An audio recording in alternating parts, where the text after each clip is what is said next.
Bonjour, je m'appelle Colette Duclos.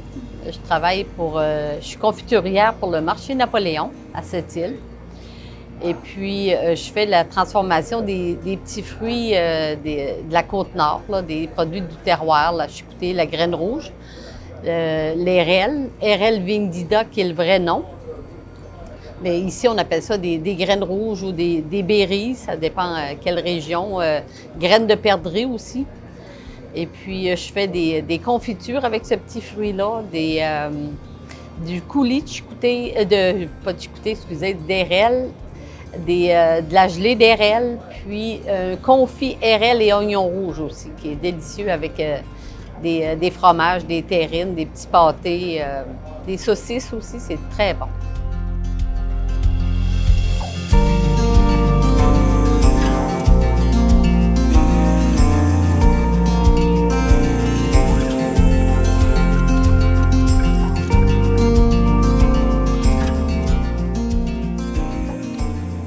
C'est plus à l'automne. Présentement, là, ils sont mûrs.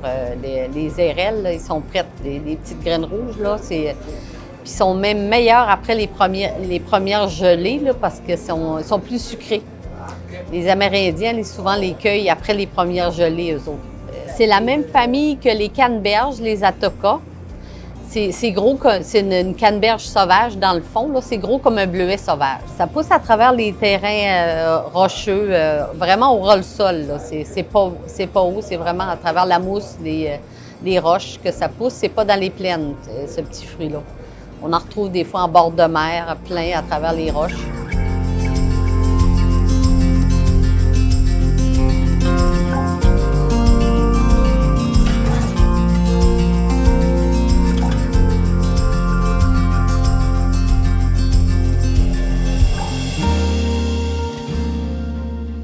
Ça peut pousser dans des régions nordiques aussi, un peu comme la chicoutée, là.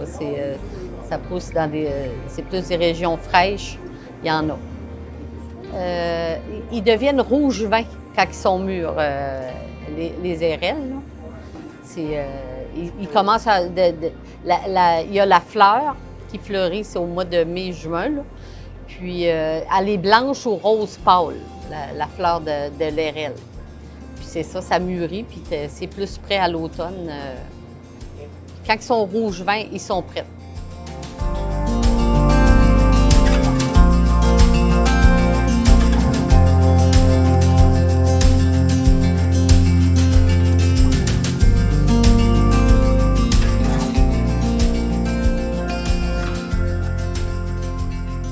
Ça a un goût de canneberge. Canneberge, mais moi, j'aime mieux ça que les canneberges. C'est plus sucré quand ils sont mûrs, là, sont beaucoup plus sucrés que les canneberges. Oui, on peut les conserver quand même quelques jours ou même une semaine ou deux comme ça, là, dans le frigo, il n'y a pas de problème, ça se conserve très bien.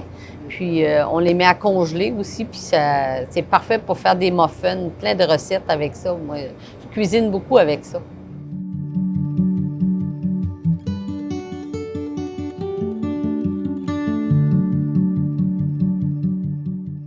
La confiture, c'est sûr que c'est le plus populaire. Le confit érel et oignon rouge, là, j'en vends beaucoup. C'est un nouveau produit là, que j'ai fait. Il n'est pas nouveau de cette année, mais c'est quelque chose là, que c'est toutes les sortes de saucisses italiennes, douces, moyennes, fortes, brûle-gueule. C'est délicieux avec ça. Je fais des petits hors-d'œuvre avec ça. Je mets du pain baguette avec du fromage à la crème. Je mets une rondelle de saucisse puis un petit peu de confit. Là. Ah! Ça fait très bon en hors-d'œuvre.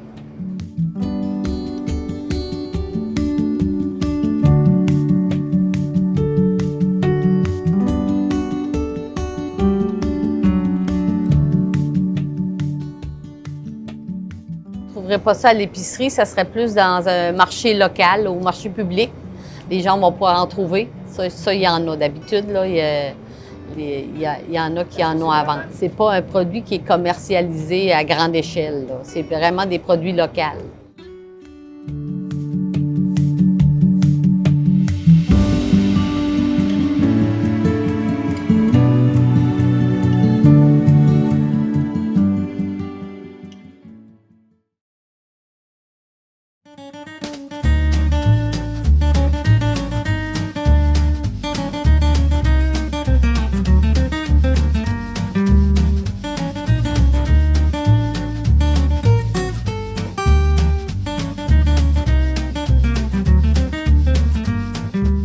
Bonjour, Billy Tanguay, chef propriétaire du Bavard l'Ivrogne. On se fait quelques recettes avec les produits de la Côte-Nord, des recettes faciles à réaliser à la maison que n'importe qui peut faire.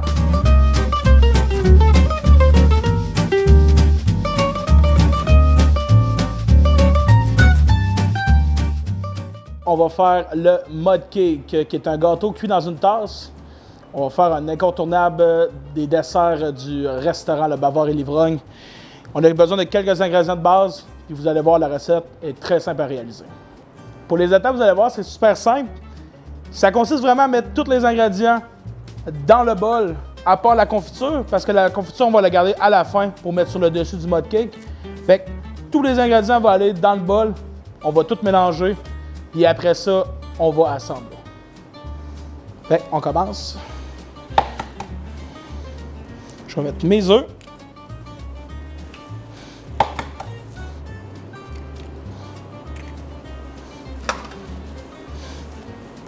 Mon beurre.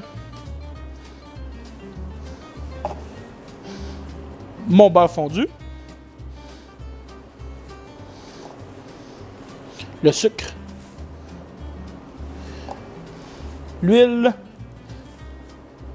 La confiture, on la met de côté. Ensuite, nous avons la farine à pâtisserie. Très important, la farine à pâtisserie pour que votre mélange soit plus aéré. Si vous prenez de la farine qu'on vend normalement à tout usage, le problème, c'est qu'elle va être très consistante. Fait une farine à boulangerie peut faire très bien l'affaire aussi là-dedans. Poudre à pâte. Cacao. Sel. On va brasser le tout, puis après ça, on va rajouter les pépites. Oh, il manquait la vanille. La vanille. On brasse le tout et on rajoute les pépites de chocolat.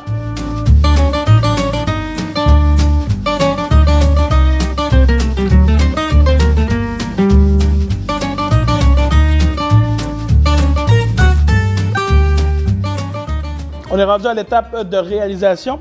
Fait que tout ce que vous avez besoin, c'est une belle tasse que vous avez à la maison, une belle tasse à café. On va venir remplir à moitié de la tasse dans le fond pour faire la recette.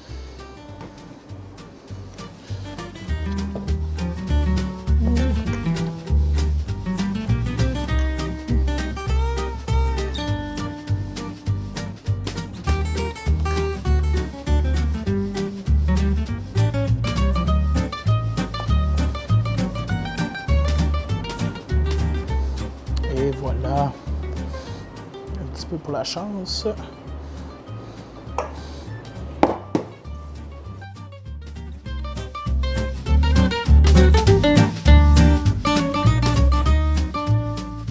Pour la dernière étape, vous allez avoir besoin d'un micro-ondes qu'on va venir faire cuire le gâteau pendant environ 2 minutes.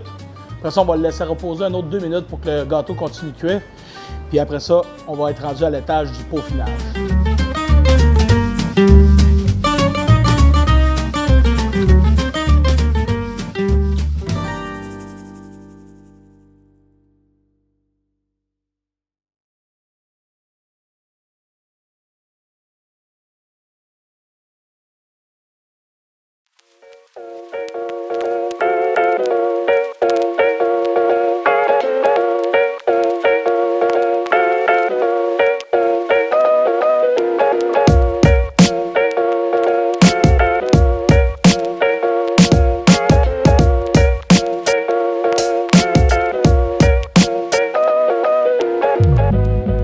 Pierre-Olivier, gestionnaire, propriétaire du Bavard l'Ivrogne. Je vous ai préparé quelques cocktails à base des produits de la Côte-Nord. C'est parti!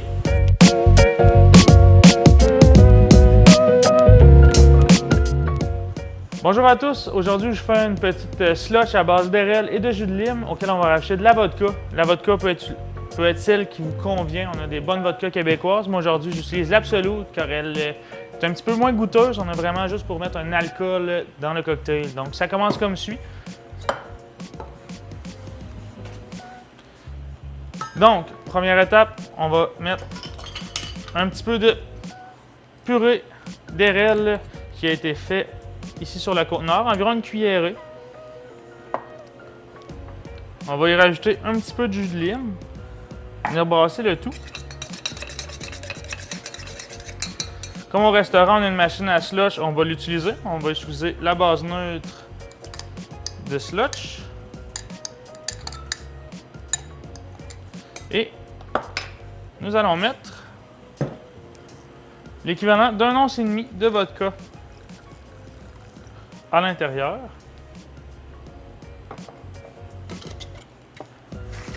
On va shaker le tout pour que tout vienne bien se mélanger.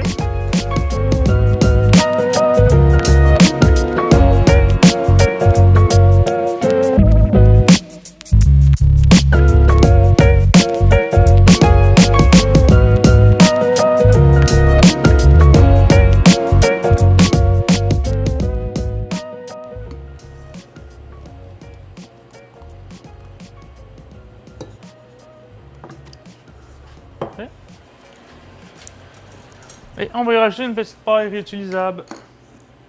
Bonne dégustation!